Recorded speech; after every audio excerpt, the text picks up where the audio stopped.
everyone, it's Niamh here and welcome to my art journaling channel. Today we're going to be playing around with some beautiful collage papers from Natalie May Scrapbooking to create a blended page. So you can see I'm working on a pretty ordinary page in my craft journal, and I am putting gesso over the background.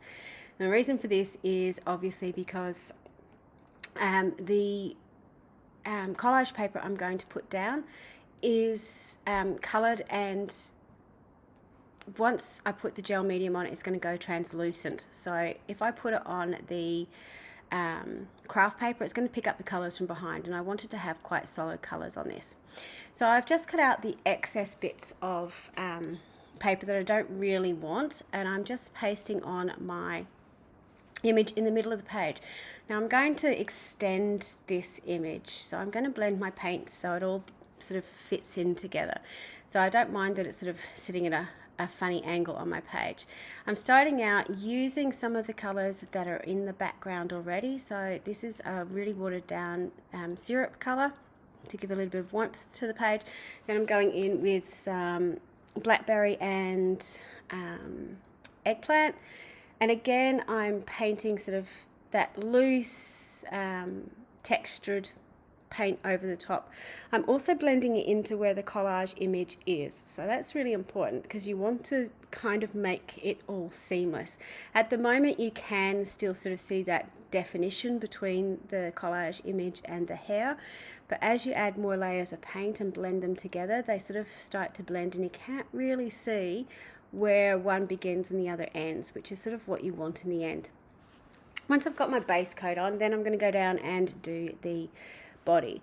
So for the body, because she's kind of all tucked up in herself, I'm just making it as sort of blocky as possible, and just like I did with the hair, I'm not only putting the paint on the face, but I'm putting it over the image as well. I'm using my Tim Holtz watercolor pencils to add in a little bit of shading to the image, just to help sort of blend it all together and make it look a little bit more painterly. I'm also putting that through the hair as well, and again I'm not just doing on the bits that I've painted, but I'm doing it over the collaged images as well. So for this I'm going to have to extend her arm a little, or draw in her other arm, and I was considering, am I going to draw in knees and legs and so on. So I was trying to work out how I was going to do that because I wasn't 100% sure. My figure drawing isn't brilliant at the best of times, and trying to do it sort of randomly and trying to make it up was like, oh, how do I do this? In the hair, I've continued on that method of the circles and using my Stabilo woodies, just going in and drawing them in. So like you could use distress crayons or paint, whatever you've got, paint pens, but I just wanted to have it with the pencils just to make it look that little bit more textural. And then I'm going in with my Stabilo oil pencil as well. And this is an Inktense pencil. So Inktense is very much like the Stabilo oil pencil. Obviously it's water activated to get that sort of inky effect from it. However, unlike the Stabilo oil pencil, once it's activated and dried, it is permanent. So it's just that little bit more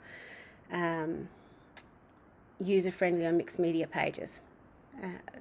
So you can see I'm going in with my Stabilo oil pencil now and being really brave and trying to draw in where my legs are going. She's got this very odd looking body. One of the good things about the Stabilo oil pencil though is because I can actually go in and wipe away, I suppose, where I've put it in the wrong place, and then sort of paint over it, which is good. So now I'm just going in, and you can see I was reshaping the body a little bit. I've just used a little bit of gesso to shape her legs somewhat. They're a bit blocky before.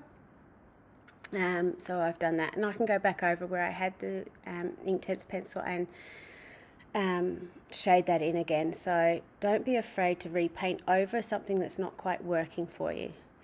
So you can sort of see now by mixing those pens and pencils and so on, it's certainly got the shadows and depth of skin much more so than it used to. I would suggest before you do this though, unlike I did there, let your gesso dry a little bit so you can sort of see the white got activated as well. With the hair, I'm now going in with a gold pen. This is a gold chrome pen from Life of Colour, and I'm sort of putting these starlight little blips in her hair as well. And again, it sort of all helps to blend it in together. So you've got this beautiful image on your page that with your sort of extending the lines up and down, you've combined it onto your page really, really easily. The lines that I've drawn aren't that particularly that difficult, and all the difficult stuff, the face and the proportions of the body, have already been sort of set by the collage piece itself. The final thing I'm going to do is pop in a quote. So she is strong but also exhausted, because that really just rings true with me so much at the moment. Unlike usual when I tend to use my paint pens, I decided to use my Stabilo oil pencil to write this, because I just wanted it to be not quite as in your face, if that makes sense. So the Stabilo oil pencil is just that little bit softer, I suppose. I then decided I wanted to put some words into her hair. So these are some of the foam stamps, again from Natalie May. They come on long strips. I find them much easier if I actually cut them apart. And I'm just going in, and I actually started with my last letter first, just to make sure that I could fit it all on. So that was my little, measuring tool that I had to do this. You can sort of see that the white ink is quite, it stands out obviously, but it just needs a little bit of a boost. So again, I'm going around with my Stabilo oil pencil just to help push it out from the background. And this is a close-up, so you can see all that shading I've done. You can see where the dots are, how soft that pencil is on the page, and how it all blends together. You really can't see where that collage image begins and ends, which is what I love about this so much. So I hope you have a go at playing with some collage images in your journal. It's lots of fun. Thank you so much for watching. Until next time, bye for now.